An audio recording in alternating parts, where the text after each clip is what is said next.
Нешто повеќе од 50 милиони евра ќе изгубат производителите на канабис за медицинска употреба ако законот за контрола на опојни дроги и психотропни супстанци и натаму се влечка во собранието.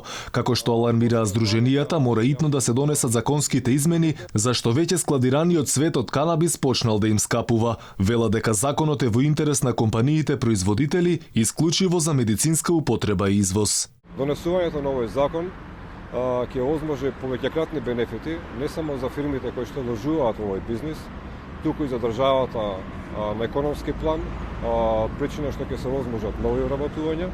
Доколку не се усвои овој закон, во тој случај штетите се големи. Штетите ќе бидат многу големи, бидејќи целокупната инвестиција фактички ние ќе треба да фрлиме на буниште. Чекаме да се измени законот за канабис за да донесеме уште многу милиони во оваа мала но вредна земја, вели еден германски инвеститор кој бизнисот сака да го прошири во Македонија. Донесувањето на овој закон ќе ја позиционира Македонија како сериозен играч на светскиот пазар на канабис и тоа ќе создаде поголем интерес за странските инвеститори. Инвеститорите чекаат да се измени законот за да донесат уште многу милиони во оваа мала но вредна земја.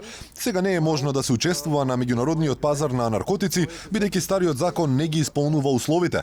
И дел од македонските бизнисмени алармираат час поскоро законот да добие амин, зашто не било фер да се влечка со години. Ако не бидат донесени законските измени, над 740 вработени во оваа индустрија ќе останат на улица, а дополнително и државата ја губи можноста за значаен девизен прилив кој ќе го обезбеди извозот на цветот од канабис за производство на масло за медицинска употреба.